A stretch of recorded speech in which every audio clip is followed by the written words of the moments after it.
And welcome back. This is episode 15. Hey, you got that number right. I'm proud of you. Hello, everyone. Me too. Steve knows how to count finally, even though last episode we went over what episode number was right before, and you still said 17. It's episode 14, right? It's episode 14. Yeah. But welcome to episode 17. I'm supposed to be your backup, and it's like I just didn't even listen to you intro us in. It's like I was just waiting for you to intro me so that I could speak. Yeah. Yeah, I basically just stopped listening to you now, so I kind of, it's my own voice, so. Yeah. So when you said it, you were like, episode 17. I was like, no, he didn't. And I go and look. And then I heard it back, and I was like, oh. Yep. And yeah, so as we go off again on our little tangents, I'm Steve. This is Errane. Hello. I give Steve a lot of credit for editing, but I'm not sure that I trust him anymore. After this. I don't trust me anymore either. So we'll call it the number gate. You know what I mean? You don't episode gate. I don't know, something like that. How you been, man? What's new? I've been good.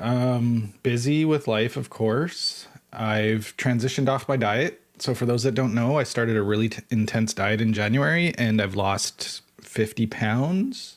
Yeah, you look good, dude. Honestly, man, since the last time I saw you in person, I haven't seen you since you lost the weight, but the pictures made a pretty amazing transformation. Proud of you. I feel good. And that's the biggest part, is I'm off my meds and I feel good. That's awesome. That was my whole goal. Smaller than I am now. We're just two fat guys, but I'm now the fatter guy. That's not fair. My brother-in-law decided to make me play basketball with him on Wednesday night, and I now can't walk, so that's been fun. Okay, that's you're probably dying right now. Yeah, it's as long as I'm not moving, we're good. Yeah, I'm doing some frisbee golf tomorrow, so I'm excited about it. I want to get out. That's the thing. Like, I want to get out. I'm gonna get my bike going. I want to start bike riding again. I'm gonna bike ride to work every day. I feel invigorated, which is nice. Yeah. Other than that, though, I went and watched Far From Home on Saturday. We watched Far From Home. Sunday we binged Stranger Things because my 9-year-old loves Stranger Things. It's because it's amazing. So everybody should love Stranger Things. And so yeah, all day Sunday we spent watching. That's all we did was watched the entire season. And then just been working. I know you've been busy, so. Yeah, we haven't done like a big catch up in a while. I have been, so I want to apologize to all of our listeners. It is not Steve's fault that we missed an episode. It is mine. We had this episode, the episode we're doing right now, planned out, and I have been in Texas for a little over a week. And not too long before that, I was in Nashville, Tennessee, seeing that John Bellion concert. And before that, I was in New York. I've been traveling a lot of places, so I'm in Texas. So my sound's going to be a little crazy. I'm hoping that Steve's piss poor editing we heard with his episode stuff doesn't fall through with helping my voice just sound as magnificent and amazing as you all want to believe it is, right? Just believe it's amazing, and it will be, or it'll just still be annoying either way. So I apologize to everyone that we are delayed. We are trying to make up for the gap. Steve and I are discussing what things we already had planned for episodes to try to make the recordings work. Besides that, Steve, my agendas were apologizing to our listeners, and and I've been having a good time in Texas, honestly. Like I said, I'm doing some disc golf tomorrow and just visiting some family here, and I visited my buddy Popo, and that was cool. We hung out and just watched Warframe stuff. It was great. I love that video game. I wanted to honestly find a way to get down there, but eventually you will. It's going to happen. Oh, no, it's 100% going to happen. It's... Just I was actually planning on trying to come visit you this summer, but with Michelle being on mat leave, money's just too tight. Yeah, and now I've got a baby on the way, so I'm not going anywhere. So yeah, I mean, it's all good. I mean, I can always come down when you're a new parent and bug you guys and be like, the loud friend is coming to visit. The fun stuff, man. Yeah. All right, so let's get into this nitty gritty here. So yeah. MCU versus DCEU. So for those that don't know, the DCEU is the Detective Comics Extended Universe. It's what they call their movie universe. Versus the Marvel Cinematic Universe, which is the movies we've all been talking about since episode 1 of our podcast and pretty much every episode since. Yeah, I don't know if versus is the right word. I mean, can they be compared? I guess so. I've definitely heard people who have what do you want to call it? They have they're in full swing of support of DC and what they love their movies. They love them all. I've heard them not criticize any of them badly or poorly, maybe except for Suicide Squad and possibly Batman versus Superman. But even in those, they find things that they love and don't love.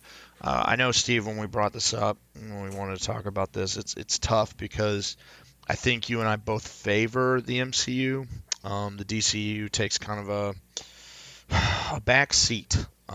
It does. Yeah, and it's tough. It does. It's tough because, and we'll discuss that a little bit. And I think we've hit it a little more here and there, but I think this is a good time to kind of look at reflection in this, and it kind of leads into what we're going to discuss with our next episode. But what's going to happen in the DCU and what's going to happen with shaking that up and what's going on. I finally watched Aquaman. And I liked the movie. It's not Shazam. It definitely helped that you and Ty both mentioned the campiness of the movie because I embraced it with that, and it was a lot of fun. The movie's a lot of fun. Jason Momoa is sexy as always. I didn't hate it. I didn't love it, and I didn't. So, honest opinion, the end when he's rocking the comic uniform, comic suit. Yeah. Did you not love that? It was, you talking about when he gets the trident and he's like... Yeah, when he finally gets the trident, he's rocking the full green and gold with the trident. I'm not going to lie, it was pretty cool. And I don't know why. Because they made that so horrible Jason forever. Momoa, okay? It's got to be because it's Jason Momoa. It's Momoa. Really. Look at that man. And he pulls those colors off, okay? You can't have some pale, pasty white dude in that crap. You've got a sexy, darker complexion man doing his thing in that, and he just makes it look good. I do agree with you there. Yeah, it's not because my love for Jason Momoa tilts me towards that direction. It's because Jason Momoa should be loved because he does tilt things in that direction. Yeah.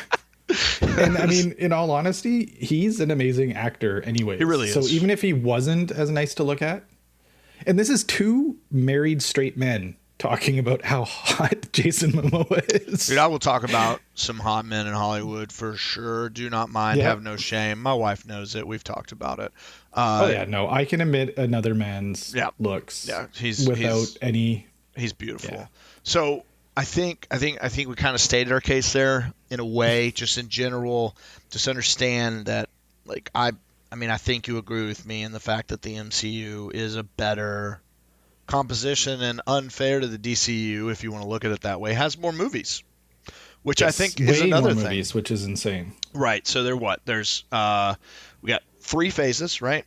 That ended with I think Far From Home is the last one. Yeah. So that ends that final phase, and then we're gonna move into the different phases as well as TV. So TV exists in the MCU in its own way, specifically Agents of S.H.I.E.L.D. If you guys have never seen the movie, if you've never seen the movie, if you've never seen the show, Steve, have you seen Agents of S.H.I.E.L.D.? I guess we should start there. I haven't watched enough of it to really know much. I've seen bits and pieces of it. I've wanted to get into it, but again, it's just I haven't had time. I want to watch it. Honestly, it has its ups and downs. There's characters. I've seen the first, I think only 4 seasons of it. I honestly, and I mean I don't have a lot more than you do in that regard, but I do feel like that I have some experience with definitely watching the show. But what I was getting at with that is that TV show specifically centered itself around the movies. So without full on tying into the movies, which was cool. Yeah, it was neat, but honestly, the opinions I've heard now are that they stopped doing that and people have liked it better. Funny enough. I mean, I can kind of see that though. I liked that after Civil War happened and S.H.I.E.L.D. blew up, that in the TV show S.H.I.E.L.D. was no more. I liked that tie-in. So did sense. I. It was really cool. Yeah. But yeah, again, I haven't seen it enough to really say whether it's a good move or not. Yeah, and it's funny that we're talking about the MCU, especially because me and you discussed the Chef show. So I started watching that while I was here. Very thoroughly enjoy it, and you can see because Favreau's talking to is it Roy? Roy is his chef friend. The chef that taught him how to cook for the show Chef. For Chef. Yeah, for that movie, and they're making those things like when Bill Burr and stuff was on. But what I was getting at is it's so funny that you see the influence that Jon Favreau has in that world, like the MCU, not just in the cinematic portion of it that we see, but behind the scenes with Kevin Feige, with some of the actors and some of the directors, and like his relationship with that, and they discuss it with him starting Iron Man and what happened with that in 2008, and not shortly too long after the Incredible Hulk happened with Edward Norton, that started the MCU, and that was both those movies in 2008.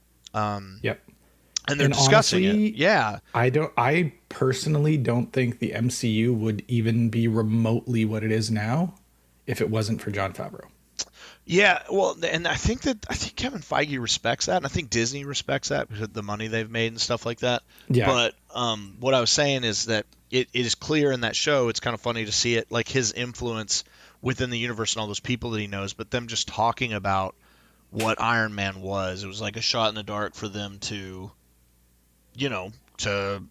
see if it worked, right? And that's why you're like, phase one's really simple. I mean, it's just, let's introduce Iron Man, let's introduce Hulk, Thor, Captain America, let's do the Avengers, right? And in that you get different characters like Black Widow and Hawkeye, and you get to see kind of how that develops, and then we get into phase two, and that's when Iron Man 3, that is an unspoken, terrible, crazy, crappy movie. I mean, 2 wasn't great, but 3 was just... I didn't understand the whips at all. Yeah, Iron Man's like my favorite too. So it's interesting to see how much I don't really like. I don't think I've rewatched 2, but maybe 1 or 2 times. And 3 I saw in theaters, and they did the Mandarin so wrong that I did. No, 2 was the whips. Yeah. Yeah, that was Whiplash. 3 was, so that was, and I really like that actor. The guy who played Whiplash, I really like him, and it'll come to me. But Mickey Rourke, I like Mickey Rourke a lot. I think that he's a great actor, and I thought that the character was interesting and in depth. I think I had a lot of hurt when they changed who War Machine was, when they changed Rhodey out, and I think that was a scheduling thing, wasn't it? It was. I don't remember. I remember reading about it back when it happened, because I'm a big proprietor of like in Game of Thrones, for instance, when they changed the Mountain constantly, or they changed the guy that was by Daenerys' side that she was in love with, that love interest. I can't remember his name, but the cutthroat guy. The swords, second sons guy.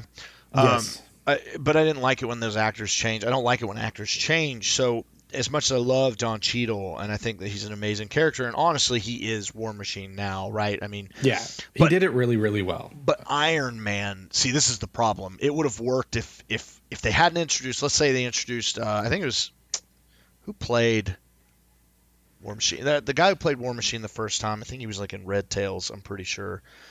He was. He's in the. Either way, I feel horrible right now. Yeah, whatever. It doesn't matter. It's a person. It's an actor. It's it doesn't matter because he's not War Machine anymore. But when he played that part, I really liked him in that position. I actually think that I love that actor. I think he's good. I mean, I love Don Cheadle. Don't get me wrong. It was a weird position, and why it doesn't work. What I was getting at is if they had introduced him in a later movie, not even an Iron Man movie, although that would be blasphemy to not introduce him in an Iron Man movie, but Terrence either Howard. way. But what's that? Terrence Howard. Yeah, Terrence Howard. Thank you. So because Terrence Howard's in Empire, right? Yes. Yeah, Empire. That's the TV show. He's oh my God. Yeah, that actor is incredible. Terrence Howard is great. And the problem is that he was an Iron Man, right? It's not just any movie in the MCU. It is the movie that jump-started the MCU. So Terrence Howard was there in my face for what was arguably my favorite MCU movie for years until Infinity War and Endgame happened. That's the only thing that was able to knock Iron Man off. And call it what you will, I think we bring nostalgia up, or at least I do, so much. And Iron Man held that position for me. I mean, I loved Iron Man as a hero. It was cool to kind of see him go from like a B-class hero to like an A-class like title character for Marvel. And it was it was, for me, it was a lot because of how well Robert Downey Jr. did, and him and Terrence Howard's like chemistry when he's like talking to him. He's like, when Tony's in the suit and he's first starting out and he's asking, he's talking to him on the like that whole conversation still makes me laugh to this day. Like between Terrence Howard and Robert Downey Jr., I think that they had a good chemistry on screen. And they totally did. Totally agreed. The fact, if you think about the two people that they've had to play Rhodey in the Iron Man and MCU in general, are both incredible actors. They both won Oscars, haven't they? I want to say they both have. I don't watch the Oscars or pay attention to them, and I don't. I mean, no, I know. I want to say they both are though. That's fair. Yeah. Yeah, but I mean, they're still. If they both didn't win, they're both at least Oscar caliber actors. To be in that role is incredible casting. Yeah, a side role too. Like honestly, I was listening to a podcast the other day, and they were doing their interviews, and it's the Marvel weekly podcast that they do. And this was a little bit ago. I was listening to this. It's This Week in Marvel, right? And so they were doing special interviews with different actors and stuff on the red carpet when Endgame came out, and they talked to Don Cheadle and they asked him about that role and what it's been for him. And honestly, it was kind of cool to see, and I know he gets these interviews constantly. It's just neat to hear like an insider interview from Marvel talking to Don Cheadle himself about kind of how he felt about the character and that role. And really, I mean, just him talking about it, you could see that like he cared about the character. Like it was cool to hear that. Like like I said, I think Don Cheadle's great. I think that when Terrence Howard got that part, and it was the very first movie to start the MCU, to start what we have now. When I look back on it, I still miss him, right? But Iron Man 2 and Iron Man 3, I don't really like. Those are movies I don't really care for. So maybe that was another hindrance, right? Is that War Machine wasn't a big deal to me in those, and yet that's not like he doesn't really show up until the second one, which again I'm not big. And then you get the Iron Patriot thing that happens in 3, and I don't know. But think about that too, right? Phase 2 starts with Iron Man again. It's not until you get to Captain America starts Phase 3, but Civil War, which essentially is an Avengers movie. To give that a Captain America title is unfair. But that is seriously one of the best movies in the lineup. And I know that I've just yammered on about that, and we're really not talking about them in comparison. But again, I think my point that I was trying to make before I went on a tangent, is that we're flooded with information. We have all these movies, these TV shows that are encompassed within what they consider the MCU, and you can just see the brilliance that happens there, but you can also see where the flaws are, and that's what I was getting at with the Iron Man movies, is that Iron Man started all, that's an amazing movie. It has flaws, but it's really good. It's like you got that Hugh Jackman level Wolverine casting with Robert Downey Jr. and Iron Man. But Iron Man 2, 3, the Thor movies, I mean, we're going to talk about some lumps in this category that have happened. Whereas you look at the DCU and how many movies they have, Steve? I want to say 7. Maybe? 7? Yeah. 7? Yeah, it's 7 movies. So 7 movies. I mean, I think people, including us, are a little harsh on what the DCU is doing as far as that goes. But if you also look at it, if we look at movies since 2008 for DC and TV shows and things like that, like they have a lot, but it's really kind of what they consider within their DCEU, right? Yeah. And so that, and I think really, that's what's that? Sorry. I know it's not what we put in the scope of this show when we were discussing the outline, but I mean, if we really wanted to compare them, we would go back to probably around the 2000-ish range and bring in all those Superman movies and those Batman movies. And they weren't an integrated universe, but they were the reason why Marvel took a shot with their B characters. I'm glad you said that. Thank you for that. Because that goes into what I wanted to talk about, which is I think in order to talk about DCEU, we need to talk about just DC, period. Yeah. And I think that's important because I think that DC gets crapped on for a lot of reasons that they've definitely done wrong, but they definitely do some things right, and we're going to get into that. So without further ado, my friend, go ahead and lead us off on where you want to take this, comparing these two.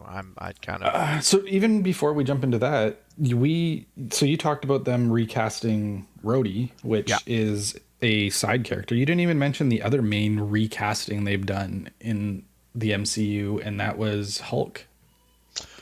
when they switched from Norton to Ruffalo. Ruffalo. So, what did you think of The Incredible Hulk from 2008? The movie itself wasn't that great. I think Norton did the role very well. Okay, I tend to disagree. He was the best Hulk up to that point. No, I think Ruffalo is a way better. I think Ruffalo is amazing as the Hulk. Well, don't get me wrong. How to put this? So, I think that I couldn't see anybody but Ruffalo now because he has done. Well, he was in Ragnarok, and that just. I'm sorry, everyone. Anybody in Ragnarok wins. Once Ragnarok happened, everything in Ragnarok needs to remain the same forever. That is an amazing movie. It's so good. Yeah.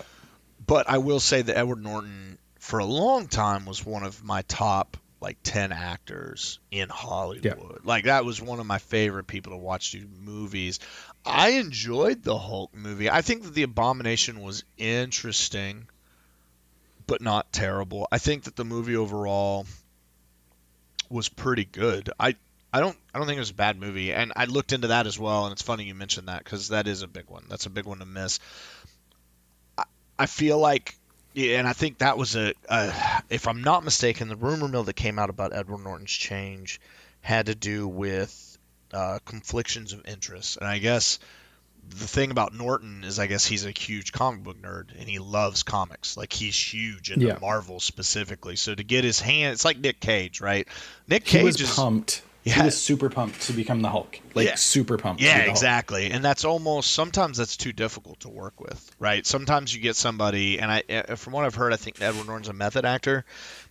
So you get somebody who, if you don't work with the director or there's confliction, and they were going into Avengers, right? And so Hulk, it's easy to keep one diva under control with Edward Norton in the Hulk, but you bring that diva into the melting pot that is Avengers, and you think about what was done with Avengers, that was something that I was sure was going to fail.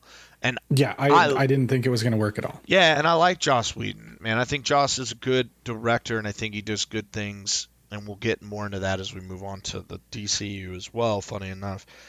But what I think happens with the Avengers, if you bring Edward Norton in, I don't think you get the same movie. And what I mean by that, I don't think the MCU ends up where it is. Yeah, I honestly don't. I think that Hulk's had so much love. I don't think that Edward Norton would pull off the Hulk that we got. And I like the Hulk that we got.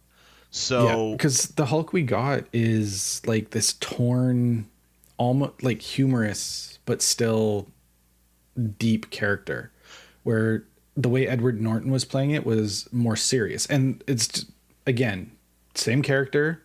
Edward Norton did a great job, but it was a different take on it. Yeah, right. And that's the thing. And I'm sure they could have directed it to make it work. But again, like we've talked about, just like with Terrence Howard and Don Cheadle, with Edward Norton and Mark Ruffalo, again, there's been so many movies now with these new actors, and they did it so long ago. And you're talking about, those are two. It's funny that you mentioned that the two cast changes we're talking about with main or side characters in the MCU has to do with those two movies that came out in 2008. Yeah, so the first movies. Right, 11 years ago now, and this all started, and you're talking about the only cast change. I mean, have they had anybody different outside of that? Not that I'm aware of. I think they had people penciled into roles, but then, scheduling conflicts and they backed out, but they weren't filming it. Yeah. I mean, aside from, if you want to argue, Spider-Man's changed 3 times. Yeah. But that's not Marvel's fault. That's that whole deal. That's Sony. Yeah. So, yeah, I mean, we've gotten these actors and these actresses to be a part of this magical thing for 11 years, and that's where the comparing DC and MC, the Marvel, the MCU and the DCU becomes muddled. And like you said, we almost have to bring in a little more, and that's more to just give credit to the DC end of it, Vice talking about their enclosed universes. But let's just... because honestly, the MCU wouldn't exist without what DC did in the 90s and 2000s. So, and I was going to say we should start with DC because both of us can talk about Marvel forever. We've proved that on every other episode. Yeah, smart. Well, you're the leader, man. So I don't want to take me there. I know, buddy. Yeah. and I really want to talk about Marvel. Yeah, but I don't want us to rush DC. Favorites. How rude. It's I've been sitting here talking about DC the whole time, and all you're talking about is Marvel. Jeez, what a I know my bias, and yeah, and it's sad, but I have a bias, and I admit it. So DC in general. So I'm just gonna. Whoops, I bumped my mic. I'm just going to start by saying the reason I think that DC's had issues in recent years. I know I'm glossing over everything, and I'm going to go back and we'll discuss everything. But the reason that they've been having issues is the fact that they decided internally at some point in the last 10 years that the TV universe and the movie universe were going to be distinctly separate. And they said that when there was an active Superman in the TV universe, they weren't going to have an active Superman movie universe. And I think that really, really hurt. And because they were keeping them separate, you couldn't cast Smallville Clark Kent to come in and be a young Superman in movies. They couldn't use Dean Cain because they wanted this distinct separation. It's why there's 2 different Flashes right now. Actually 3 now, if you count the fact I don't know what they're doing anymore. It's why you get 3 different Jokers at the same time. It's their own chaos. It's their own chaos, and it's like an inconsistent communication from the top down causes fans to be like, how do I connect with these characters? Like their TV shows we've talked about, for the most part, are done pretty well for what they are. For DC? And I think the DC, like the Green Arrow is relatively well liked. But crappy. All right, continue. Yeah, Gotham is relatively well reviewed and liked across the board from what I've heard. I haven't watched it, so I can't say. I just found it weird to watch a show about... Yeah, I was going to talk about Gotham. I watched the first episode, and it was great, and the second episode I didn't like, and then I never watched it again. So I just found it weird to watch a show about Batman and there not be Batman. I liked that concept. I think whoever plays... somebody on there is apparently magnificent. One of the villains is apparently amazing. Apparently, quite a few of the villains are. Like, it became more centered around the villains, and it surprises me why I haven't watched it. To be honest with you, I know it's actually really weird. But no, like their TV shows in general haven't been bad overall. They're well received. They're well received. Like a wide audience enjoy, including the Flash. Like the Flash is liked. I know people who enjoy that show. And I think it's Ezra Miller who's the TV Flash. I always get confused which one is which. You're not going to get me on that. I don't hardly know. Jason Momoa is a gorgeous man, and then the rest don't matter. That's kind of how that goes. The guy who plays Flash on the TV show is pushing really, really, really hard to try and get the Flashpoint movie made starring him. Really hard. Yeah. He submitted a script that he and another comic book writer wrote. He's trying really hard. They've already said they're doing a Flashpoint movie. I don't know who's going to be cast as the Flash. It's very weird with their recasting of people now for Superman and Batman. Okay, sorry. Batman's officially been recast. I thought Superman what's is still name backed out. So there's conflicting stories and nobody really knows. Okay. Edward, right? The vampire guy? Oh, yeah, yes. Okay, no. So, yeah, Edward is officially Batman. Yeah, what's his name? Oh, my God. Doesn't matter. My brain. Edward. It doesn't matter. He's Edward. Team Jacob. Screw you, Edward. Yeah. But he is officially Batman. They're going to be doing a young Batman story. We don't know much about it, but we know they've cast 4 main characters. And I feel bad because I don't have it pulled up because I wasn't planning on it. Are you talking about the Birds of Prey? No, the actual Batman. It's called The Batman. Oh, the Batman. Okay, gotcha. Yeah. Yeah, Ben Affleck was originally set to star in it. Robert Pattinson is Yeah. who they did. There is they've cast a few other people. I'm trying to find names quickly here, but it's there are people that are fully cast to be in the movie with them that they're all around the same age. That again, it's very very interesting casting moves that I don't know how well it's going to play out. And I don't know if that's spinning it into a different universe. Like, is it going to be connected to what they've already done with Justice League? I don't know how they're going to tie that in because now it's young. It's very strange and it's very DC. Yeah, they And bounce around a lot.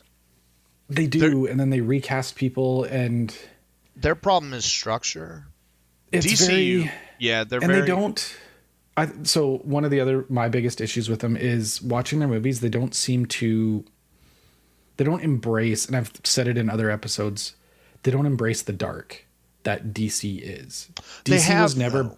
They have for like the Dark Knight trilogy was And borderline how dark. good was? No, get out of here. That whole That was dark. It was good. It was good. And those how are well did why it do? it did really well, and that's Exactly. what spawned this whole DCEU redo they did, and then they went away from it and tried to bring in humor again, and it's they see, and I get the reasoning behind it is you've got these execs that look at their pocketbook in the background, and I don't know for sure if it's them. Honestly, I don't have insider information, but just looking at it is they look and go, Disney and Marvel are printing money no matter what they do with these comedic superhero movies. Semi-serious, but they're mainly comedy. We need to do that. But their characters don't lend to that comedic side as much. And that's the problem, is they're trying to get away from... Batman is not a funny character. He's just not. Superman, again, he's the stoic goody-goody. Like, he's the light to the dark of everybody else in that universe. Like, Batman's always towed the line of being a flat-out villain. Yeah, he's the Mace Windu of freaking superheroes in the DC universe, man. Like, he does what he needs to get it done. And they just seem to not embrace that. And it started in the 90s with the other Batman movies, because they always had that comedy. Like, Arnold Schwarzenegger as Mr. Freeze. Like, come on. So, let's not discuss that movie ever. But it exists. That's Shame the on problem. you. Shame on you. Shame. I know. Shame. Was that Batman and Robin? That was Batman and Robin. Oh my god, it was it's such a bad movie. So I know. let's talk about that though. Let's talk about your point before. So let's discuss a little history of the DC comics and what they've done in movies. So if you look at the MCU, right, that started in 2008, correct? Yes. With Iron Man. They made a movie in 1944 called Captain America. They did not make, that was when they were still Timely Comics, just to put that. Yeah. They did not make another movie until 42 years later with, get this, Howard the Duck. Mm-hmm. Yeah. Then made The Punisher in 1989. Okay. Then tried to do some Were other those stuff. actual Marvel properties No. the time? Though? Again, I'm just saying things Just that are Marvel based movies. on Okay, yeah, Marvel Okay. stuff. But just think about that. 1944, they released an attempt at Captain America. Wasn't until 1986, and that movie's Howard the Duck, co-produced by Lucasfilm. Just saying that again. That's Marvel, and Disney owns Lucasfilm. Yeah. Marvel. In all honesty, I liked Howard the Duck. It's a nostalgia thing though, because Yep. I was a kid at the time, and it shocked me. I honestly didn't even know at the time that Howard the Duck was a comic. So let's talk about that. 1944, Captain America. Never even heard of this movie. Doesn't matter. Timely Comics. So really, we'll call the first real Marvel movie 1986. DC had Superman and the Mole Men, 1951, Stamp Day for Superman, 1954, Batman in 66, which was related to the Adam West series, Yeah. Superman in 78, Superman 2 in the 80s, or in 80, Swamp Thing in 82, Superman 3 in 83, Supergirl in 84, Superman 4, The Quest for Peace in 87. As you can see, they're just making movies. Now let's talk about that And throughout. add in the TV show. Yeah. Because they had the Right. Batman TV show that everybody grew up watching. When it comes to Marvel, and you look at the amount of stuff they were putting out, you have Blade, the first Fantastic Four movie that never released. Yep. I don't think that released until when did it? It finally released in 2005. There was an unreleased one in. Yeah, the one that they did just to keep the rights. That they shot a movie and they planned to never release it. It's one of the like shadiest moves in like movie history, which is nuts. So then there's only ever been screenshots come out about it. Nobody's ever watched it. It's apparently like really, really bad. Yeah, well, the Punisher that was done in '89 was a direct-to-video in the U.S. The Captain America done in 1990 again was 21st century, but it was done direct-to-video in the U.S. That Fantastic Four movie in 1994 never released. It wasn't so. Our gap is in 1986. You have Howard the Duck. That's a movie that we have seen. It wasn't until 1998 they made Blade. So they're not even doing premiere stuff. We didn't get the X-Men until year 2000. So Blade and Howard the Duck, while both great characters, and I love the Blade movies personally, but you're talking about those two things aren't big on Marvel's list of these are the heroes that do things. Like, you know what I mean? Howard the Duck and Blade are on nobody's top 10 list that in the majority. They might be on some movies, but they're not the majority of people. Whereas you've got DC, who a lot of these movies I've heard of. All these ones. And watched. Right, and times. seen. Yes, exactly. Yeah. You're talking about Batman movies out the butt. There's the Swamp Thing movies, Superman, and look at that. It's just Superman. Aside from the Swamp Thing and the Supergirl, it's just Batman and Superman. And that's, I mean, if you think about comic book movies when we were kids, that's what it was. It was either Superman or Batman movies. And I just refused to watch the Superman ones. I've never seen any of them, except for the Man of Steel. That's the only Superman movie that I've seen.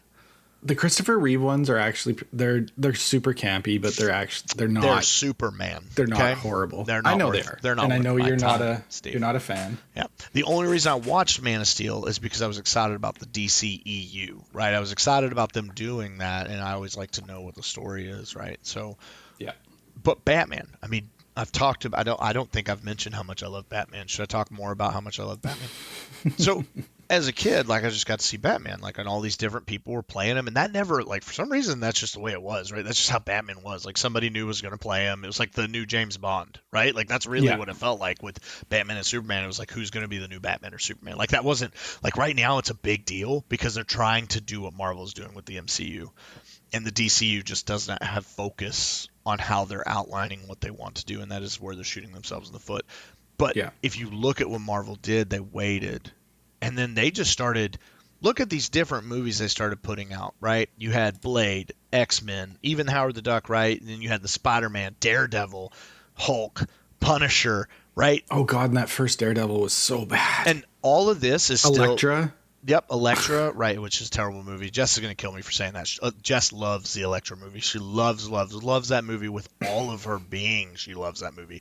But Ghost Rider. There's parts of it I really liked, but in general, that Jennifer Garner tried her best to save a really poorly written movie. It's a terrible movie. But look at the diversity: Ghost Rider, Spider-Man, Fantastic Four, Punisher, Blade, Elektra, Howard the Duck, like X-Men, like your Hulk. You're talking about Daredevil, all these different movies that came out. It doesn't matter who played in them. It doesn't matter whether you liked them or not. I know people who like a lot of these movies, and I personally like some of these movies, right? Like I like the Blade trilogy. I don't have any problem with it. I enjoy that movie series.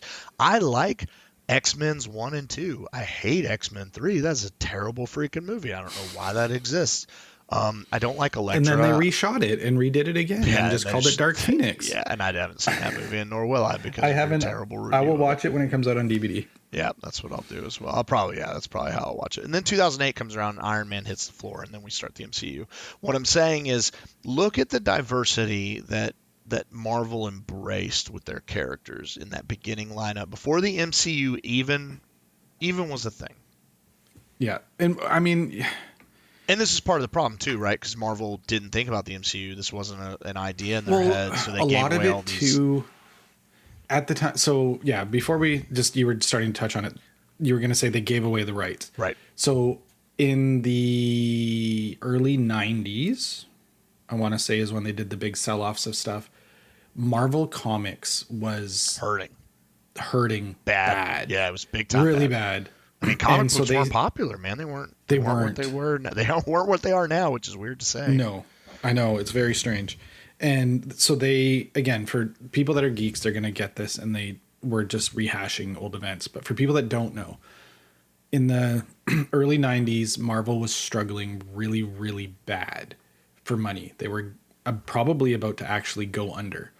And to save it, Stan Lee and the other heads of Marvel Comics threw out to every major movie studio or any studio out there the option to buy the rights to their characters. The only ones that were bought were X-Men, Blade, Fantastic Four, Spider-Man. I think that was pretty much it. And like the universes that tied with them. So in selling the X-Men name, they also sold the right to even saying the word mutant in a television show. Tough to just watch. It's so weird. It's like Sony owns the Spider-Man universe and characters, so that's where this, and we're going to get into it when we get there, like that whole thing. But that influx of money saved the Marvel Comics. And then even though the movies weren't great that were being put out, it was like content. I enjoyed X-Men 1 and 2. Yep. It was content that was being put out by somebody else that flooded the love back slowly into Marvel Comics and helped them build up to money where back we are in now. Pockets, man. Yeah. I mean, look at what Marvel's undefeated now. Like they can't do wrong, and it's because these movies have started to happen, and they really felt the waters out. And look at what that did to them. Right? It forced them in a position where they lost some of their biggest names. Spider-Man is the biggest name in Marvel. Yep. X-Men is the second largest comics sold. Fantastic Four is the original family of comics. They were one of the first ones. Like Marvel had their B characters. That's really what it was. Yeah. They had the Avengers, which was crazy because that wasn't like a big. Like the Avengers are big to somebody, but like they're not. Like they weren't at the time. Like and now people are gonna like if they're listening to this and they don't know, they didn't follow it. They're gonna be like, "You guys are crazy. These are the biggest characters ever." At the time when this whole thing started, they weren't at all. Nope. If you actually looked at the comic, like the numbers of comics sold per series and books, Iron Man was a very distant from Spider-Man and X-Men and the Fantastic Four. The Avengers in general were pretty far down there, except for when they teamed up with those other people. Marvel was left with people with characters that there were people that knew them and loved them, but no other studio wanted to take a chance on trying to make a movie with. And it's very weird to say that looking at what's happened since, but that's what it was, it's all these other studios looked at it and said, "Hey, we don't want to touch these with a 50-foot pole. You keep those, we'll take these other ones because we know they're going to sell no matter what we do." Yeah, you put X-Men on something, somebody's going to watch it, man. Yeah. And I mean, they proved that with, like we said, X-Men 3 and Dark Phoenix. Actually Dark Phoenix nobody watched. So the internet's gotten a lot more prevalent and harsh since X-Men 3 was a thing, right? Like that was like it wasn't we weren't so immersed in the online culture back Exactly. then. Yeah. And so it's a different age for sure. Iron Man honestly was a flyer. It was a big risk at the time. The Incredible Hulk they had already done a couple times before that, and it got okay success. Nothing major to write home about. But Iron Man was a big risk because Jon Favreau pushed to have Robert Downey Jr. And that was a big contract they were bringing in to do this role. And it was because Favreau asked for it. Yeah, and you talk about the name of that, like Iron Man, like Tales of Suspense 39 is the first issue that Iron Man came out in. And I tried to get a hold of that magazine. I mean, that came out in 1963. It's an old book, and I wanted to get a hold of one. And before Iron Man came out, man, I was a little too young to be buying comics, but that was maybe a couple $100 book in great condition, and now it's like over $1,000 yeah, to get that book. And I've tried to get it, man. It's a tough book to come across. If I could ever get a Tales of Suspense 39, that would be sick. But just to talk about comics, because I collect comics, so values are something I watch. And these movies, I mean, a lot of people were buying up movies for like Deadpool and Harley Quinn for Suicide Squad, things like that, just because the value like doubles, triples, quadruples sometimes for books. X-23's first, the Knicks, I think it's number 3, was her first appearance in comics, and it went up in value by like being like maybe a $20, $30, $40, $50 book to being $700, $800, $900. You're talking about percentages far above 200-300%, which is just ridiculous how much that's grown. To your point, it is with these, and it shows why Marvel's kind of done it best. I mean, if you think about it, like you have this guy come in and he says, "Hey, I can put this together, and this is my plan." And you look at how these phases have rolled out, and you look at how safe Marvel's been, and on the top of that, how much risk they've taken, right? You think about X-Men and Spider-Man are like Marvel's numero uno titles of awesome for people of now, like especially our age, like because we had the Spider-Man cartoon growing up, and we had the X-Men cartoon. Yeah, cartoons are a big part of what we didn't have a Fantastic Four cartoon or a Captain America cartoon. I'm sure some Saturday morning cartoons. Exactly, yeah, and so that was what's really ran our generation and what we like. So without those, Marvel still got us to love them because they took these characters, they cast them well. They put their movies together. They got the right people on it, and they signed them to contracts that held them in for years. Yeah, that was important because they knew that if they all failed, if they failed together, but if they all succeeded, as you can see, they succeeded together, and they've done it so well that now that they have Spider-Man back in the MCU, he's like not the biggest deal. Like, and it's crazy. Like, he's amazing. Tom Holland's great, but. Yes, and I know you haven't seen Far From Home. I have I'm not going to spoil this for people. I'm not going to spoil this for people. Jess still needs to watch Homecoming, and then we need to watch Far From Home together, and then I need to binge Stranger Things. So yes. So before I get into the Sony contract about Spider-Man, because some stuff has come out in the last week, which I didn't link to you, and I apologize, but we've been praising Marvel for so long in this episode already. I want to talk about the failures that they have had, and a lot of those were actually the beginning of phase 2. Yeah, so talking about phase 2, that's a good place to start with that, because phase 1 is what got them to be able to do what they were doing. There's no doubt about it that even though Thor was a bad movie, it wasn't bad enough to be the most awful thing. Like, the second Thor is bad enough to say is like the worst. The Dark World is terrible. That's a terrible movie. It's so bad. It is, yeah. There's parts in the movie I enjoyed, but it is so bad. Yeah, it really is. And Iron Man 3 was horrible. Yeah, some people say that on a second watch it's okay, but I don't agree. I think I've watched it 4 times, and I just...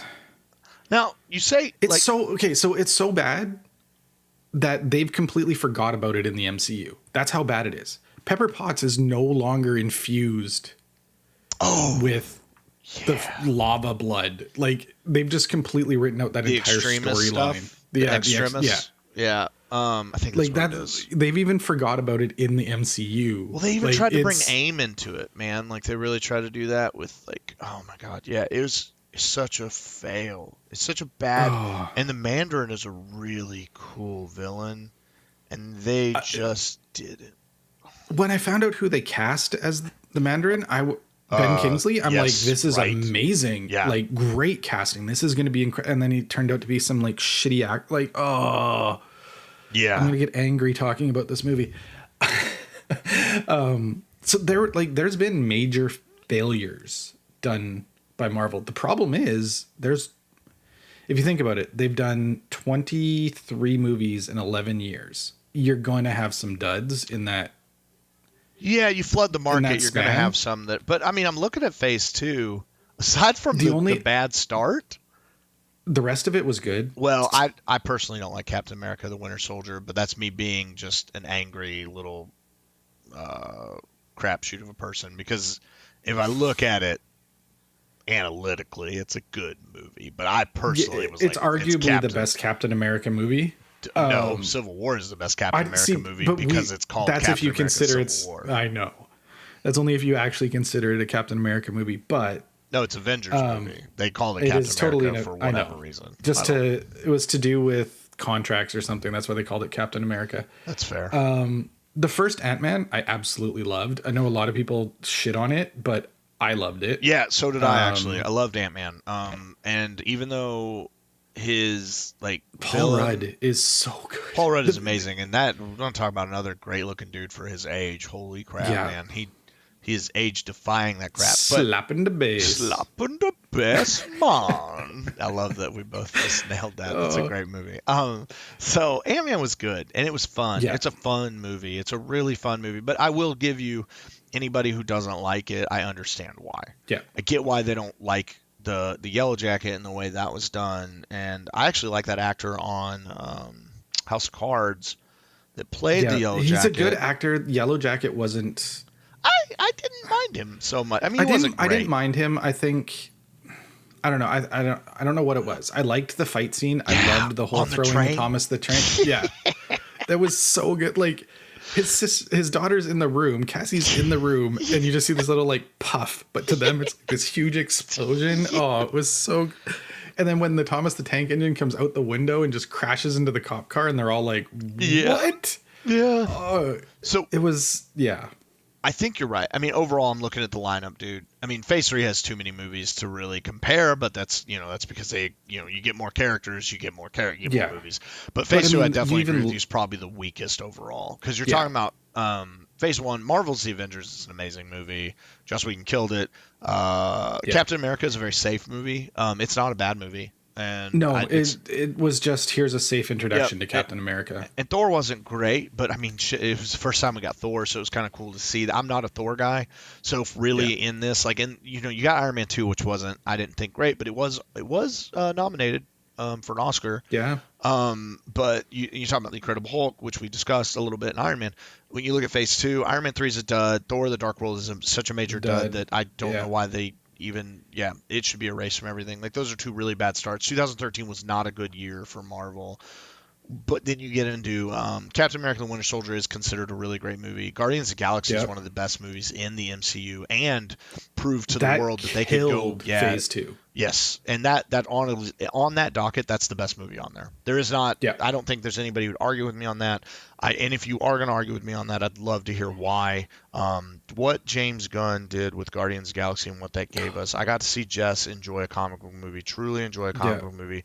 She was in love with Groot to an obsessive amount, which was so freaking adorable and cute that it was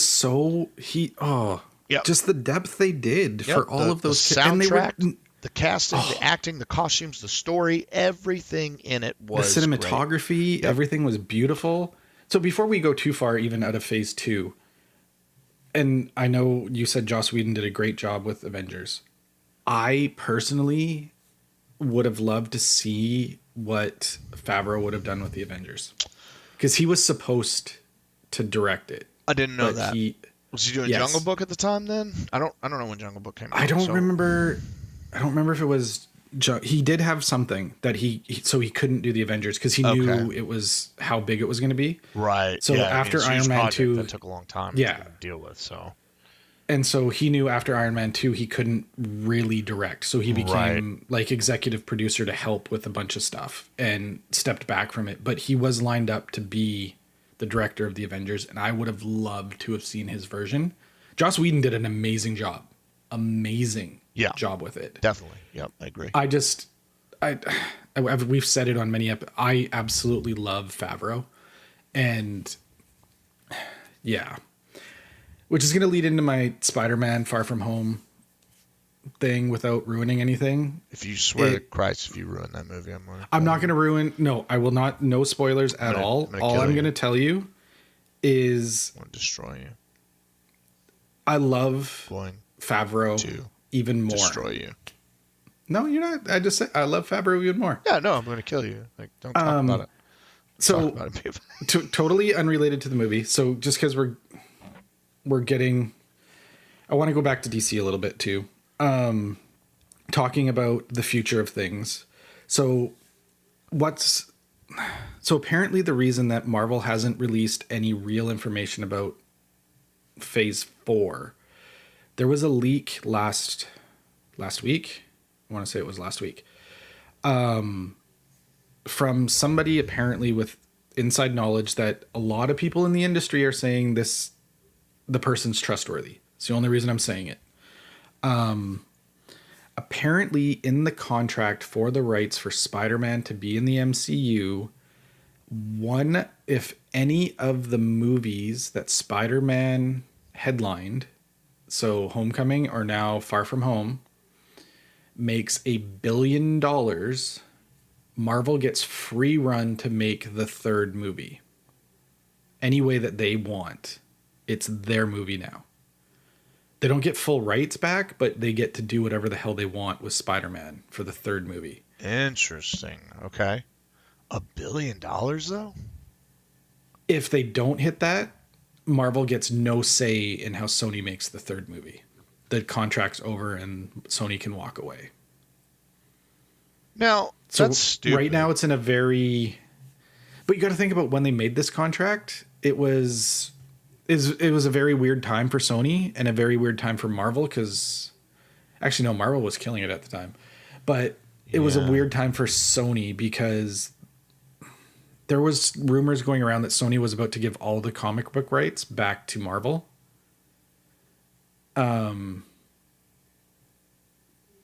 But then Fox sold. It was very, I don't know. The whole thing was very weird. There's like weird stories coming. I don't want to get too much into rumors, but yeah. So apparently that's what's holding back the whole Phase 4 announcements right now is they're waiting to see how good Far From Home does, because it'll change the way it goes into the future. Okay, interesting. So the money from like Endgame and stuff doesn't count. It has to be. No, money from Endgame. It's got to be a Spider-Man standalone movie. Okay. And as of right now, so we're talking what, second week? Yeah. Not even, just starting the second week, I think. Spider-Man's sitting at $650 million worldwide. No way. For both? Yeah. That's domestic and foreign. No, I mean total between the two, or is that just Far From Home? That's just Far From Home. Oh, so they might hit it then. They might hit it. Because what did Homecoming make then? Oh, that's not important. Anyway, Homecoming is like 2.3 million or something. 2.3 billion. Yeah, it's up there. It's like the number one. They beat Avatar, but they didn't beat Avatar. I don't know. No, that's Endgame, right? Oh yeah, that's Endgame. Sorry, yeah. Homecoming, I don't. Homecoming, I think made like. Homecoming made $2 billion. I found that hard to believe. I want to say Homecoming made like 600 or 700 million. Okay, well then that's over $1 billion, right? Together, or does it have to be one? Oh, it's got to be one movie. One movie making over $1 billion is what came out. Yeah, and it's apparently to do with what comes next. Like Marvel and Sony apparently have very different opinions for where to go for the next movie. Well, I know who I trust. Yeah, I know who I trust too. Yeah, definitely but Sony, right? Yeah, we both trust Sony. I get it. totally. Yeah, Put it in that's Sony's hands. Let them run everything. yeah, that's totally what we want. Oh my God. Yeah. So I can't wait to discuss Far From Home with you because yeah, I literally want to go watch it even more. Like, yeah, okay. It is a good movie. That's all I will. It is a good movie. It is worth watching. So tell Jess that as soon as you guys get home, you're going to watch Homecoming. Yeah. It is on Netflix. Yeah. It should be on Netflix. Oh, wait, is it? I don't think it is. Is it? It was. Oh, I don't have my phone with me, or I would check. I'll check later. Ain't good. So we agree that Phase 2, although it has Guardians of the Galaxy, it does have what's considered the worst Avengers movie. Even if I lumped in Captain America: Civil War, Age of Ultron still considered the worst Avengers movie. Yes. Ant-Man wasn't very widely accepted and well received. I think Captain America: Winter Soldier was pretty well received as far as the movie goes. Thor: The Dark World and Iron Man 3 obviously bad. So I think overall you're right. It wasn't until Phase 3 that we started getting Doctor Strange. We got the Wasp. We got Black Panther. We got Thor Ragnarok, which I'm just saying that was probably better than every movie on here, but Infinity War and Endgame. Ragnarok. The amount of hidden little jokes that Taika Waititi put in there is incredible. That man's a genius. So, that vampire thing he did back in the day, I don't remember what it's called. I need to rewatch it again. Yeah, I know. Ty had me watch it. It's amazing. So for those that don't know, so what we do in the dark? Taika Waititi, we know. Taika Waititi plays Korg in the movie as well. So Korg is this rock character. When you first meet him, he introduces himself as, hi, I'm Korg, the guy made of rocks. Don't be afraid of me unless, you're made of scissors. And he's like, I made a rock, paper, scissors joke. Yeah. But then it goes even deeper. Oh, so as he's walking around, he's talking about why he's arrested and put into the gladiator thing. Yeah. And he got put in there because he didn't print enough flyers to start his rebellion. So paper beat rock. Yeah. So there, again, another tie-in. But it goes even farther. So when you see the fight back on Asgard, right, and they're fighting, and then Thor goes back and meets up with Korg, and he's holding Meek in his hands. He's like, "Oh, what happened?" He's like, "Oh, I stepped on him." Meek is the scissors guy. Meek is scissors. Oh my God, he beats rock scissors. beats scissors. It is like there's so amazing. Many of those little things. That's incredible. And it's just like the more people watch it, they're finding these little things that he hid in there, and that's honestly at this point in time, anything Taika Waititi does, I'm watching. Yeah, well, the guy's great. I follow. He's one of two. He's one of two celebrities I follow on Twitter. The other one is John Bellion.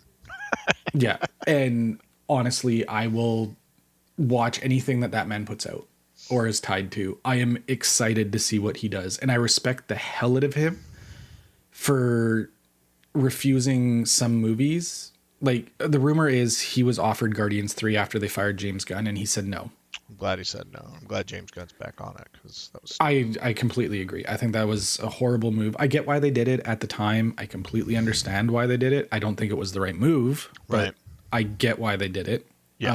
I'm glad they've fixed it, and I'm glad Guardians 3 is going forward. I really hope it's the Asgardians 3 with Thor in there, and they bring that humor in, and he's still fat Thor. So for those, again, that don't know, and yeah, we're continuing to talk about Marvel again, Thor Ragnarok happened because of Chris Hemsworth. He pushed really hard to change what was happening with Thor because he didn't want to play Thor anymore. I thought we discussed that like already. The character. We did. Yeah, we and talked I'm bringing about it up already. again. Yeah, but I mean, we already discussed it. Yeah.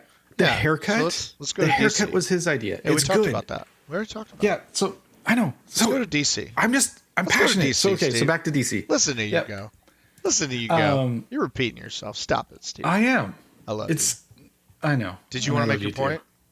No. That was my point. It's just because we're talking about DC now. Yeah, we're gonna go to DC now. Yeah. Is that what's going on? No. We're back to DC. Did you want to talk about Chris Hemsworth some more? He is a beautiful man. Oh God, he is a beautiful man. Yeah, and the fact he's stepping away from acting to take care of his kids so his wife can act more is like incredible. Did you know that he's like the reason Ragnarok happened? I really tell me more. I'd really like to. I've got a buddy who's really into it, and he's excited to talk about it. So I'll ask him first, and then I'll come back with the information he gives. But I really have no idea what he's talking about when he's talking about it, so I'll have to talk to him about it again. He gets really hyped up about it. He's a Canadian, funny enough. I can't believe it. Yeah, maybe I know him. Yeah. Canada's not a big country. No, not at all. So Marvel right now has like this. I thought we were talking about DC. Question mark. We are. Oh. I'm going back to DC. You said Marvel. Marvel has the question. I know. Marvel has the question mark for what's coming ahead. Oh. DC has laid out their next movies. And we've talked about them a little bit, but so we've got Birds of Prey coming out next year, Wonder Woman coming out next year, the Batman the year after, the new Suicide Squad in 2021 as well, Aquaman 2 in 2022, Black Adam, and then the Flash that's in development kind of thing. And then you've got Joker, which isn't officially in this extended universe. Right. Which, if I'm going to be honest, I think is genius. And we talked about that a little bit before. I think that's what we talked about last episode. I think it's smart that they're giving reign to some people to play in the DC universe without being a part of their official DCEU. Yeah, and at this point in time, honestly, I think it would be better for DC to break the universe up. Just do movies. Yeah. Well, they're gonna, and in all honesty, it's from what the rumors for Phase 4 are, they're doing that in Marvel now. They're not doing this giant tied together universe because how are you going to beat the last 11 years? Like everything, if you tie anything together, it's going to be compared. Yep. So it's unfair to DC. It is so unfair to DC to try and compare their two joined universes. Here's what I think DC should do. Exactly what you're saying, but not, if that makes sense. So, and I know that doesn't make sense. So what I think they should do, and we talked about this, first drop Batman and Superman. Stop making Batman and Superman movies. Stop casting Batman and Superman. Stop bringing up Batman and Superman. Let Wonder Woman keep happening because she's amazing. I want to see more of Shazam. I want to see more of what's working. I even want to see more of Momoa as Aquaman. He was great. Now, he was, with those wins, let's talk about that, right? And Margot Robbie was a great Harley Quinn, and there was some good casting in Suicide Squad. So when they're doing the Birds of Prey stuff, I'm interested to see what happens there and who gets cast. I'm actually really interested. Yeah, well, is that already? I need to look at that. I think it's already in production. Okay, I'll have to look at that then, because I can read you the cast after. Yeah, definitely. We'll talk about it. But like Wonder Woman 1984 is coming out. I think the Batman should just be canceled. I don't know why they're doing it. And I think Suicide Squad, I don't know why they're doing a new one. Because personally, whereas I like a lot of parts of that movie, the one reason Suicide Squad doesn't work is because the villains are bad. And I don't mean Joker and Harley. I mean the Enchantress and what they did with that. It was weak, and I didn't like it. It just wasn't good in comparison when it could have been really good. Like that movie could have been amazing. There's no reason to hate like the people that become the heroes. Like their whole point is they're the bad guys, and they don't really ever build. They should have done it that the whole point of it, like not even called it the Suicide Squad, maybe called it something else. And you had like, I want to say like mini movies within this one overarching movie. Yeah. And at the end, you saw that you saw all these backstories that fed into the creation of the Suicide Squad, but you do it all as one movie instead of breaking it up into like 6 different small movies where they were, say, fighting Batman, and then they all got arrested by Batman. And then you don't have to develop them as a standalone movie. You develop them within the same movie. And it's almost like they tried to with those like flashbacks of why they were in jail, but it never really. Yeah, and the other thing, really, she's a bad woman. Amanda Waller is crazy bad. And I think that's who they were trying, but their focus just wasn't. Like, I didn't feel the focus was really there, but I thought the casting was great. I loved all the characters. Yes. I really did. And The dude that played Diablo. Yeah, he's so good. So good. All of them were, so man. good. Every Yeah. one of them was good. Like I 100%. I don't think there was any cast. I even liked the girl who played Enchantress. I didn't have a problem with her. I just think that the writing wasn't great. Yeah. I think that I liked Leto's part of that Joker. again, I love which Margot Robbie is as freaking Harley Quinn. That was awesome. Part of that is the whole DC being DC thing where they switched directors partway through it. Yeah, and that's that when we were talking about Joss Whedon earlier. That's what I was going to get into. Yeah. You can't. They Snyder unfortunately came. His daughter died, I think, or his son died. He had a kid die, and so Snyder had to leave the project for, which is understandable, and I will never be mad at somebody for like that happening. And it's but it's like when what was vicious about that is when people heard Joss Whedon was coming in, you had a mixed opinion on it. You had some people. The guy who wrote the movie actually ended up directing it, David Ayer. Oh yeah, and this was for Justice League, right? The Suicide Squad. No, I'm not. Sorry, I bounced movies. We were talking about Joss Whedon. Joss Whedon came in on Snyder for the Justice League. Justice League, yes. Yeah, so I was just you talked about switching directors up, so that's what I was saying. Yeah. Like the Suicide Squad had that problem, but so did Justice League. Like in Justice League, everybody got excited about Joss Whedon coming in. Yeah. And it was almost as bad as like when you boo a quarterback for your team because they're performing badly and you like think that they're the worst person in the world. Booing Zack Snyder's work upon the death of his child and celebrating Joss Whedon coming in is morbid and messed up. And it was kind of sad to see it. Honestly, I think they should have scrapped the whole thing and just let Joss Whedon just do it, or like just I don't know. But or either delay the release and let Snyder release his version. Well, yeah. And I haven't seen Justice League. I haven't seen. That's the one movie in the DCEU I haven't seen. We talked about that before. Yeah. And it's a movie I'll get to. Aquaman was more pertinent on my list than Justice League was because I mean Wonder Woman's great. Aquaman was fun. Shazam is the best movie they've done in the DCEU. Yes, I completely agree with that. Yeah, and what I was trying to say is what I want to see him do is Birds of Prey is a really great movie. I think that's fun. Margot Robbie was really great in her casting.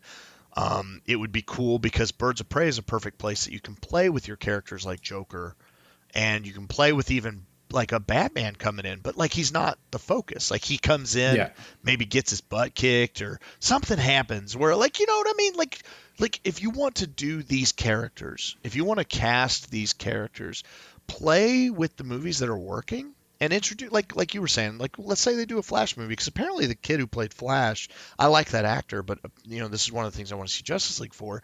Apparently that kid did great as the Flash. So I'd love to see both versions of the Flash that exist in the world right now are good at the Flash. That's debatable. I don't really like the TV version, so we can. I haven't watched the TV version, but I mean the fact that in general people really really like him. Yeah, I'll give him credit that people like the Smallville, and that's a crappy show. So yeah, but it's filmed where I live, Superman, so I know you do. Oh, but like I don't like them. Arrow's bad. Flash I actually watched for a little while, and then I like me and my friend Andrea were watching it and trying to keep up with each other on it and stuff like that. And I couldn't finish that show. It was hard for me to watch. I didn't like the guy who played the Flash, and so what I'm saying though is if they make a Flash movie, that's a way to introduce Green Lantern, right? They're bros. Yeah. They love to hang out. You just introduce them. Don't make a movie. Just find out if they liked him or not. And then if they didn't, you just do what Marvel did. You know, like, hey, Terrence. Sorry, we're gonna. Yeah, your schedule. You have a scheduling conflict. Oh, you just signed a new movie. Oh, sorry, we really need to shoot the movie right now. Yeah, but we're gonna have to go another direction. I'm sorry. Yeah, and it's not even that he wasn't accepted. He just had a confliction, right? But what I'm saying is, I mean, it worked, and we all know Cheadle as Rhodey and War Machine. So you could just kind of introduce a person to be the character that is, you know, whatever version of Green. And that's the other thing. It's beautiful. You can do a version of Green Lantern and be like, oh, well, that version didn't work out. It just doesn't have to be Hal Jordan. Yeah, it doesn't. And even if you do Hal Jordan, it can be Hal Jordan shows up as Green Lantern. Right, and then you could tell the story of how that kind of didn't work out. Somebody else picked up, you know, or if that Hal Jordan was really well accepted, or even if they just want to keep to whatever version of Green Lantern they want, they could just be like, oh yeah, we just recast it for this new movie because that one didn't The work. other Right? one Like, died. The Ring chose this guy. Like, yeah, it's so easy to do that too. yeah, you end up in a position where you get basically um, you get right casting going on, and when you get the right casting going on, people love it and they can do it. And when you have movies that already work, the casting for Wonder Woman is perfect right now. Honestly, I thought Yes. Aquaman was great. I thought the casting for Shazam was beyond perfect, and I thought that honestly, like what they did, from what I heard, the Flash was really great. Batman and Superman have been a problem. Why would you keep those? Why would you keep those going? Why would you keep those characters? Why would you keep that as a subject matter to bring up in your movie universe? Like why? And I get that they're like mainstream characters. I get that they're the heads of DC. But if you look at Marvel and you look at what they've been successful in, and you see that they took B-rated characters and made them work, Yeah. man. So like, how is this And DC has a big enough yeah, universe they have of so smaller much characters. that they could just do stuff with. And then guess what? Guardians of the Galaxy works because do you know how many people could judge Guardians of the Galaxy? Very few people were into cosmic comics in percentages of people interested in comics. And if you look at the majority of the Marvel fans of the movies, not the majority, but if you look at that population of people who are into the Marvel movies, the general population that's into them are people just getting into this because they've been so good and so well cast. And then you take the percentage of just geeks that are going to watch these that love Marvel, and probably maybe 25%, and that's a generous percentage, were into the cosmic comics and knew the Guardians of the Galaxy really well and knew that version of the Guardians of the Galaxy very well and had followed them since, the tree monster from Planet X that's name was Groot, right? That was a villain originally made by Jack Kirby, that was on very early. He was a villain. And Rocket it got written in two different variations. One was a story in a Marvel Presents magazine that I have, and then he shows up in Incredible Hulk. So it's you took these characters that nobody really knew much about or very little of, and you made them wonderful. And there's a chance that DC can do that. And I think that when they did totally Suicide Squad, that was a fun place to start doing that sort of stuff. But like even villain movies, like you said, Embrace the Dark. Do a kick-ass Deadpool movie, right? I mean, Wade Wilson is a direct copy of Slade Wilson, right? Yep. And if you take that, I think without the humor side of it, I don't think he had. No, that's what I'm but I mean, at, like, is Slade is serious. So embrace the dark. Give the same vibe. Make a Logan movie, right? Yep. But without the heart. Like, he just doesn't need it because Slade is brutal. And, like, the stuff he does is awesome. And it's a villain kind of anti-hero. So you haven't seen the movie, but you don't care. At the end of Justice League, they show Slade Wilson. Do they? No way. Yes. Okay. Interesting. He, I don't care. I'm ruining it for you. Spoilers. Oh, no, you're not. I don't care. Honestly, yeah, this doesn't bother me. I should have seen the movie by now, honestly, if I really I don't remember exactly what happens, but you see Slade as Deadshot. Yes, Deadshot. Wait, what? No, what's his name? Deathstroke. Slade Wilson's name. Deathstroke. Yeah, sorry. We're talking about Suicide Squad. Yeah, you're good. You're good. Yeah, so you see Deathstroke come out of the water, shows his over the back, and he walks onto a boat and he hands something to Lex Luthor. Now is Lex Luthor still the kid from? Yeah, it's the Facebook guy. Jesse. Eisenberg. Zombie World stuff like or Zombie. Yes, was it Zombieland? Zombieland. Thank you. Yeah, which they're doing a sequel to. What? Oh, they're doing a Zombieland 2 with the same cast. Wait, so was that Emma Stone? Yeah. And Woody Harrelson? Never mind. Eisenberg. Yeah. And Anna, I think it was Anna Paquin. I don't remember who the younger I don't remember who the little sister was. Yeah, I don't remember either. But yeah, no, that's so tangent again. But yeah, they're doing that again. We're not known for tangents, Steve. No, not at all. So yeah, no, they had the end credit of Justice League was Deathstroke. I want to say it was the end credit. And so we were like, this is amazing. They finally showed him and this could be cool. And again, it's like they have amazing villains. Forget the heroes. You've got the heroes established and you've destroyed most of them. Do villains, do smaller characters, focus on other stuff that people just get back to good story writing. Or do as they're doing. Like I said, yes, exactly. Get back to good story writing. I think it's good enough to end on that. I think DC needs to step back because people argue that DC's cartoons are better, and honestly, of the DC cartoons I've seen versus the Marvel cartoons, DC does do a better job. Their cartoon storytelling is incredible. The things they do in the cartoons are great. I think that it's just like you said, they need casting well done, and they need good storytelling. And once they have those things done well, I want to say that the new head of DC Films is the head of DC Comic or like the cartoons. There's something I don't remember who it was. I was listening to my my normal DC podcast that I like to listen to, and this was a little bit ago. I'm a little behind on both of mine, but DC Comics Squadcast, which is really cool. Yeah. They talked about that. They talked about the mix of where those writers were, and I don't remember what they said about it. Honestly, it's been a little bit, but it goes back to what we talked about before. DC has the most interesting villains in comics. Use that. Like, why not use that? Yeah. Like, honestly, just do a whole thing of just villain movies. Why not? I mean, they're starting to. They're starting to, and that's like, I mean, the fact that Suicide Squad 2 isn't a sequel, but it's not a reshoot either. It's in the same universe. It's just different villains. I mean a truly villain movie. I mean where you follow the villain doing things, and like the hero is the antagonist, right? Protagonist is your hero, and your villain is your antagonist, right? Antagonist. So, but make your hero the protagonist. Complete opposite point of view. Yeah. Why not?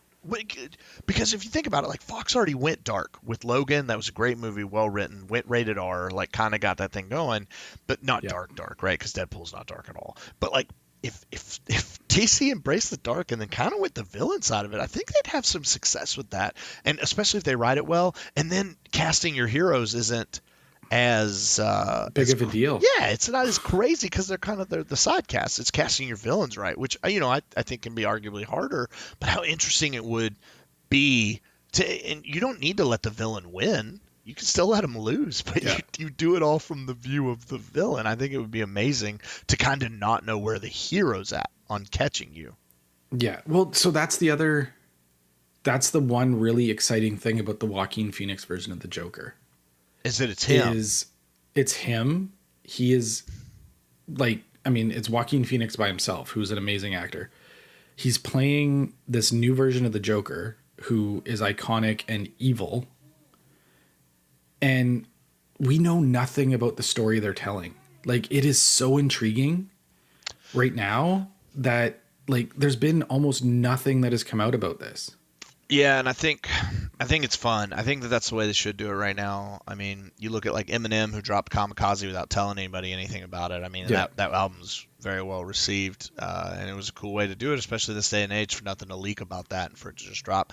So for DC to kind of have fun hiding some things, I know in this day and age it's hard to keep that, but I think that they could get a lot of success from... Which is, I mean, it's going to be something we're going to talk about in the next episode too, is just because we're... tying it in right now, Robert Kirkman, the head of one of the 3 heads of The Walking Dead, did the exact same thing with The Walking Dead. So for those that don't know, episode 193 of The Walking Dead comics is about to be released. It comes out tomorrow, I think. Friday, I think, is new book day.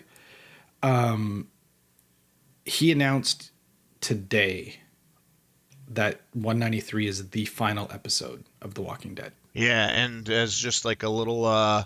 kind of, I guess, teaser. That's what we'll be kind of getting into for next episode. We're going to talk about one of the many topics we're going to talk about the next one. Yeah. So, yeah.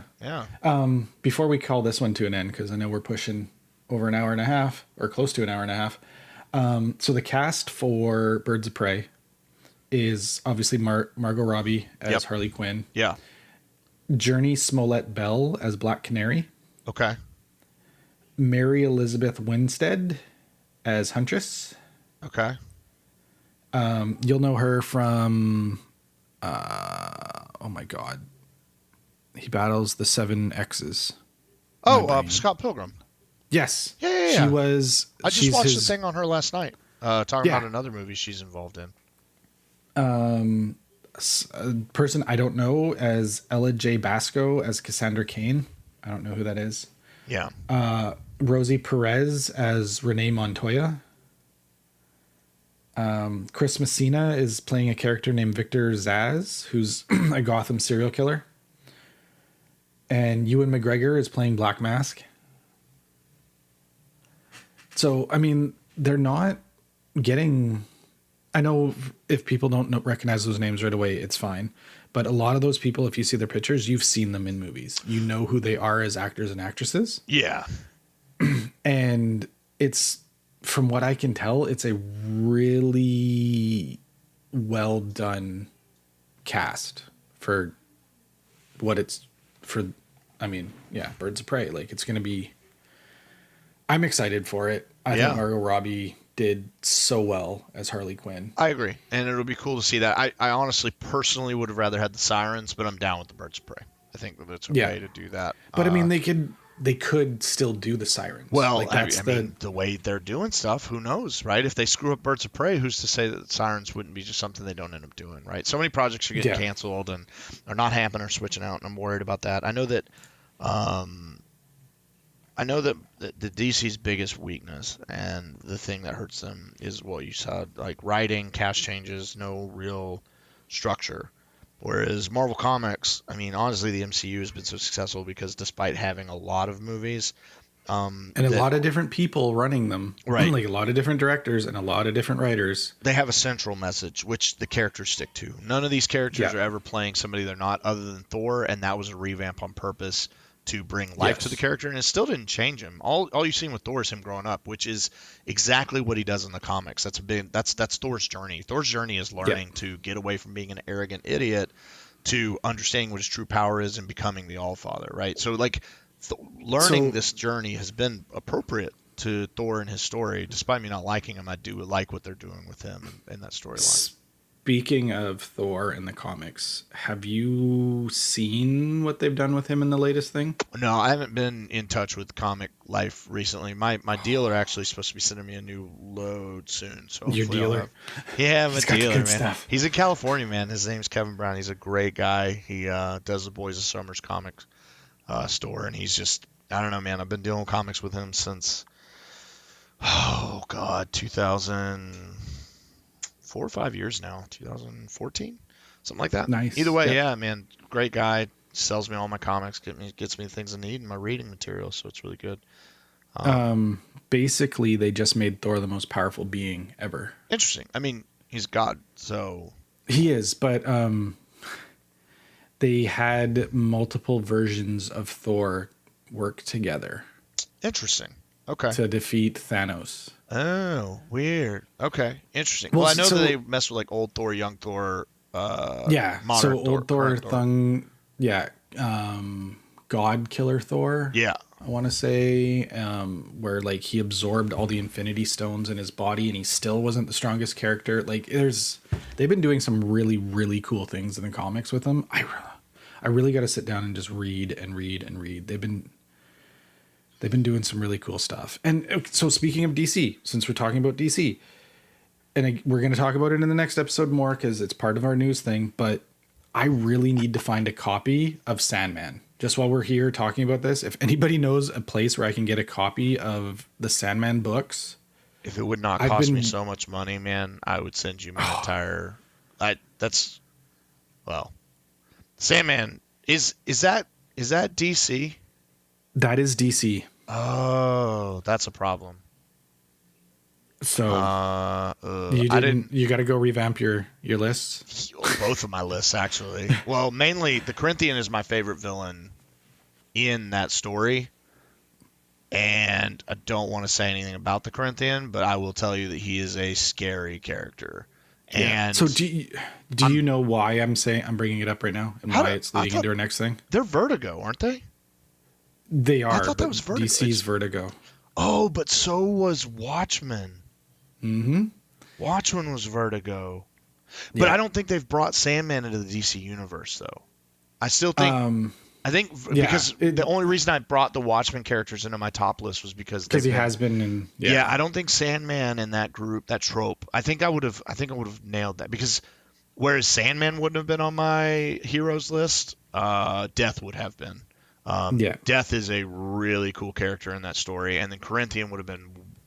God, Corinthian might have been above Joker for my favorite villain. Corinthian's really good. I don't. So, but do you know why I'm bringing it up? Yeah, I do. I already know why. Because the TV show. The new Netflix TV show. Yep. Which they're doing. Witcher I'm super excited, and I really, really want to watch it. I want to read it before I watch it. Is it Netflix? I thought it was the WB streaming service. HBO Max. I thought it was going to have it involved. Pretty sure. No, they sold the rights to Netflix. Neil Gaiman's doing that with Netflix. Get out of here. No. Yeah, so I get it.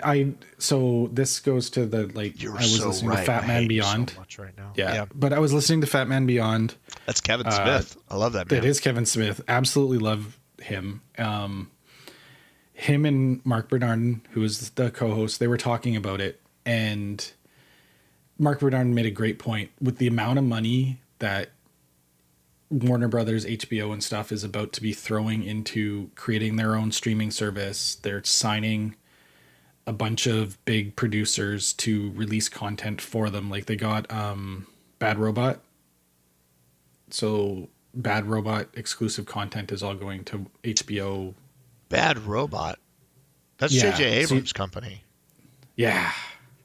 So they're throwing a bucket load of money at that to come to HBO, Warner Brothers streaming service. Again, we're going to all talk about this in the next episode. I don't want to go too much into it. I know. Territory. Wow, you're just giving away everything we're going to discuss. We'll get way more in depth, but yeah, and then I'll talk about Sandman more. Actually, yeah, I don't want to ruin it for you though. God, that's such no. Honestly, it's fine because I don't think they're going to copy the books. There's so much they shouldn't. But God, they shouldn't. I think there's so much in that universe they can do. Like I know snippets. I just haven't read them all. Yeah, and throw a plug in, not just for you, Steve, but any listener. The Sandman is one of the greatest things I've ever put my eyes onto. Like it is an amazing Neil Gaiman story. All the art. It's just you can buy it in. I think it's 10 volumes that I have mine in. I think you can get it in a. 3 or 4 volume combined one as well. Or if you the omnibus. Omnibus, yeah, thank you. Omnibus was the word I was looking for. There's 3 or 4 omnibuses. Yeah. Or you can even get the C one, the one that's like the whole collection I think exists. Yeah. I was looking at it today. The C one is like $300. Yeah, I would imagine each omnibus is $100 and something dollars. It was expensive for me to collect the 10. To be honest with you, it's not cheap. That's not a cheap buy. I imagine you can probably maybe get it digitally a little cheaper. No, I'm sure there is, and I probably can find it. I think I can even get it from the local library, like digitally. It's just I want to read it. Yeah. Well, it's not the same. It's not the same. I knew a guy who had it in comics, like as they released, like had the whole series in his comic form. Oh. It's amazing. There's also some There's a Death offshoot story and another offshoot story that I have too for that. It's amazing. Yeah. Tell them how to reach us, Steve. Yes. So I'm CanYouGeek on Twitter. He is Southam Designs. You can find us on Facebook at CanYouGeek Podcast or CanYouGeek Nerds. Our Patreon is CanYouGeek. The usual goodness. Later, nerds. Later, nerds. Today's music is used by permission from the artist Broke for Free. The song is called Something Elated. You can find it on freemusicarchive.org under the user Broke for Free.